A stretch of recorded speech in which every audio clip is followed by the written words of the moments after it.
मला सांगा शासनाने असं गांभीर्य किती आहे? साधं पत्र काढल्यामुळे लोक गांभीर्य घेत नाहीत, कोणाला इतिहास माहित नाही, कोणी सांगत नाही, कार्यक्रम घेत नाही. परत शिवने एक पत्रकाला संसदेत की हे असे कार्यक्रम झाले पाहिजे. 10 तारखेपासून 19 तारखेपर्यंत त्यांनी एक वेळापत्रक दिलेलं आहे.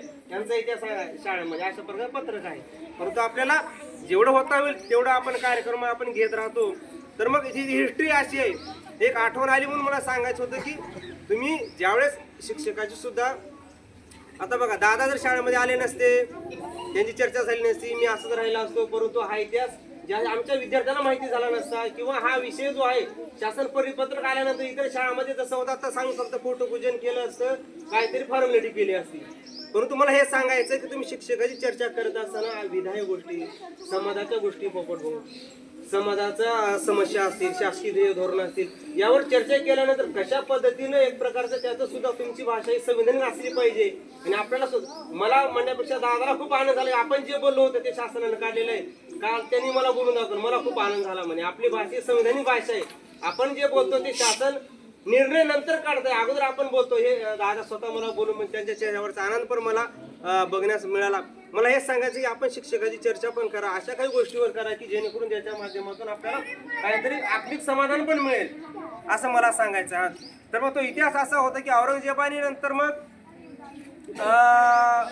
लक्कीशाह बंजाराबा एखाद्या पिक्चर मध्ये शोभा असा सीन आहे पोपडून त्या काळातला.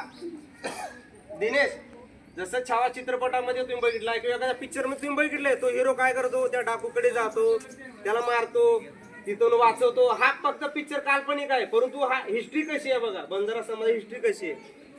तर लक्कीशाह बंजारा जे होते ते आपले मोजके सैनिक घेऊन कुठे गेले, दिल्लीवर त्यांनी आक्रमण केलं. आणि त्यांना माहिती आहे की आपल्या गुरुचं औरंगजेबाने त्यांनी त्यांचे तुकडे तुकडे केले होते. आणि आजचं जे चांदणी चौक आहे दिल्लीमध्ये, त्यांच्या शिर लटकवलं होतं त्यांनी. आणि जो कोणी याला हात लावेल त्याचा निर्वंश केला जाईल, अशा प्रकारचा औरंगजेबाने आदेश काढला होता. आणि मित्रांनो, तुम्ही ज्या लक्कीशाह बंजाराने तिथं गेले दिल्लीमध्ये जाऊन तिथं आक्रमण केलं, त्या सैनिकाला संपवलं त्यांनी. आणि तो आपल्या गुरुचं जे धड आहे, जे डोकं होतं, फक्त डोकं होतं, ते डोकं घेतले त्यांनी आपल्या मोजक्या सैनिकासोबत आणि घोड्यावर तिथून त्यांनी पलायन केलं. आणि ते घोडं कुठं आणलं पोपट आपलं, सॉरी, ते डोकं जे कुठं आणलं, स्वतःचा राजमहल होता. राजमहल कुठे होता? आजची जी संसद आहे ना, रायसीना, जी त्यांना 4 गावाची इनाम दिली होती. रायसीना, मालसा, नरेला आणि बाराखंबा, हे 4 गाव इनाम दिले होते लक्कीशाह बंजाराला. तिथं त्यांचा राजमहल होता. मग याचा अंत्यसंस्कार आता बाहेर कुठे केलं तर त्याची विटंबना करणारे त्यांनी स्वतःच्या घरामध्ये ठेवलं. ते डोकं जे आहे बघा, काल्पनिक गोष्टी नाही, त्याने हिस्ट्री आहे. आणि त्यांनी ते डोकं आपल्या घरात ठेवलं आणि स्वतःच्या राजदरबाराला आग लावून दिली. त्याने तिथून निघून गेले ते. म्हणजे या इतिहासाची आपण वारसा लक्षात ठेवा, किती भयानक इतिहास आहे हा. स्वतःच्या राजदरबारामध्ये ते आज ज्यांची जयंती साजरी करतो ना, त्यांचं शिर तिथं ठेवलं आणि स्वतःच्या राजदरबाराला स्वतःच्या सोनं नाण्याच्या सगळं त्यांनी आग लावून दिली. म्हणजे मला तुम्हाला हे सांगायचं आहे की, आणि याचा उल्लेख गुरु ग्रंथ साहिब या ग्रंथामध्ये सुद्धा सन्मानाने उल्लेख आहे. मला 2 दिवसापूर्वी जेव्हा मी वह्या घ्यायला गेलो होतो, एक शीख धर्माचे सरदार भेटले. मी त्यांना सहज चर्चा केली. त्यांनी म्हणले की बंजारा समाजाच्या योगदानामुळे आमचं जे शीख धर्म आहे, शीख धर्म हा बंजारा समाजाला खूप मानतो, असं ते मला बोलत होते. आणि मग नंतर तिथून त्यांनी अंत्यसंस्कार केला. आणि हे बलिदान आहे, भारतीय इतिहासामध्ये सर्वात मोठं हे बलिदान आहे. परंतु इतिहास लिहिणारे काही लोक मोजके आहेत, त्यांना हे नको आहे. आणि मग तिथून लक्कीशाह बंजारा यांनी खूप मोठं काम केलंय. त्यांच्या मध्य प्रदेशामध्ये लोहगड किल्ला बांधला. त्या काळामध्ये सिव्हिल कॉन्ट्रॅक्टर होते आणि त्या काळामध्ये ते लखपती होते, म्हणून त्यांचं नाव आहे लक्कीशाह आहे. लाख जो शब्द आहे ना, तर त्याचा अपभ्रंश आहे.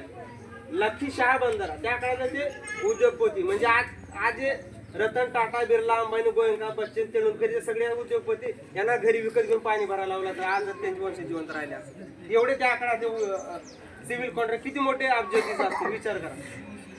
आणि अशा प्रकारे यांनी आपल्या गुरुभक्ती जे आपले जे गुरु होते, गुरु तेग बहादूर यांची शास्त्री सन्मान, आपुलकी जी भक्ती आहे ती त्यांनी पार पाडलेली आहे. याचा उल्लेख गुरु ग्रंथ साहिब सगळे शीख लोक जे आहेत ते बंजारा समाजामध्ये असलेल्या लकीशा बंजाराला आपल्या दैवत आपल्या बापासारखं समान ते पूजन करतात.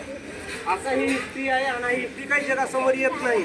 आणि म्हणून आपला इतिहास आपण सांगायचा आणि हे शासन परिपत्रक काढेल आपण सांगू याच्यावर आपण अवलंबून राहू नका. तर तुमचा इतिहास हा खूप भयानक आहे. ह्या इतिहास आपण सगळे गुणसूत्र आपल्या अंगामध्ये आहेत आणि ह्या भारताला जसं जसं कळेल तसं तसं आपली ती पुढे जाईल. पण आपण विषय आपण लावून धरायला पाहिजे असा कार्यक्रम आहे. आणि या गुरु तेग बहादूर यांच्या जन्मशताब्दीच्या निमित्तानं जे आठवडाभराचं कार्यक्रमाचं एक आपण औचित्य म्हणून आपण या ठिकाणी साजरा करत आहोत. तर याच्या संदर्भामध्ये दादाला विनंती करतो आपण काही 1-2 आठवणी असतील तर आपण सांगावा असं आम्हाला ऐकायचे तुमच्याकडून. किंवा लकीशाचा जो किस्सा तुम्ही मला सांगता तो आपण सर्वांना सांगावा असं मला वाटतं.